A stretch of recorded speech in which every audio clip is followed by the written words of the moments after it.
Sir क्या पूरे प्रदेश स्तरीय कार्यक्रम? देखिए, आज हमारे लिए बहुत ही ये गर्व का दिन है, गौरव का दिन है। ऐसे महान व्यक्तित्व जो इस भारत के प्रथम गृह मंत्री रहे हैं और जिनकी एक बड़ी सोच कि जिन्होंने भारत की छोटी बड़ी 562 रियासतों को एकजुट करके अखंड भारत का निर्माण किया, ऐसे महान व्यक्तित्व सरदार वल्लभ भाई पटेल जी की 150वीं जयंती के अवसर के ऊपर मैं पूरे हरियाणा प्रदेश वासियों को, देशवासियों को बहुत बहुत बधाई और शुभकामनाएं देता हूं। और आज इस उपलक्ष्य के ऊपर सरदार वल्लभ भाई पटेल की 150वीं जयंती के अवसर के ऊपर रन फॉर यूनिटी उनको समर्पित हजारों की संख्या में आज हमारे युवा साथी, हमारे बुजुर्ग, महिलाएं और बच्चों ने आज इस रन फॉर यूनिटी में हिस्सा लेकर के उनको सच्ची श्रद्धांजलि देने का काम किया है। और आदरणीय प्रधानमंत्री आदरणीय नरेंद्र मोदी जी ने सबसे पहले बड़ा सम्मान ऐसे महान व्यक्तित्व को अगर किसी ने देने का काम किया, उनकी 182 मीटर ऊंची प्रतिमा स्टैच्यू ऑफ यूनिटी जो दुनिया की सबसे बड़ी प्रतिमा है, उसको बना करके सरदार वल्लभ भाई पटेल को सच्ची श्रद्धांजलि देने का काम आदरणीय नरेंद्र मोदी जी ने किया है।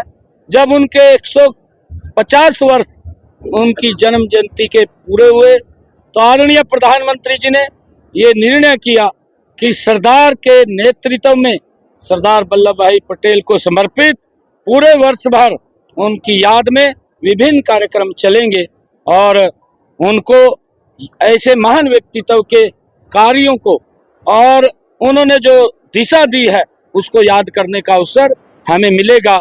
मैं इस अवसर के ऊपर सभी को बहुत बहुत बधाई देता हूं। और आज दीपावली का महापर्व भी है। मैं सभी प्रदेशवासियों को दीपावली पर्व की भी बहुत बहुत बधाई और शुभकामनाएं देता हूं। ये पर्व उनके वो परिवार में स्वस्थ रहें और वो समृद्ध बने, मैं ऐसी प्रार्थना भगवान श्री राम से करता हूं।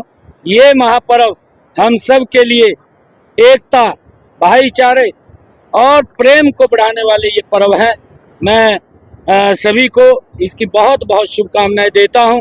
और कल हरियाणा दिवस भी है, भैया दूज का पर्व भी है और गोवर्धन का भी महापर्व है, छठ मैया का।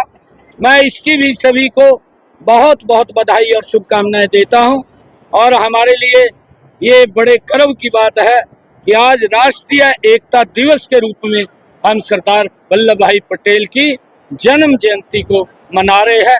इसकी मैं सभी को बहुत बहुत बधाई और शुभकामनाएं। किसान कह रहे हैं कि हमारे ऊपर रेड एंट्री का पर्चा दर्ज किया गया, रेड एंट्री हमारे इस पे लिखी गई है, तो लेकर हम किसान महापंचायत करेंगे, बाकायदा आपके निवास पर सेक्टर 5 तारीख को ऐलान किया है संयुक्त किसान मोर्चा ने। नहीं, देखिए, सरकार का ऐसा नहीं है। सरकार ने लगातार किसानों के हित में मजबूत कदम उठाए।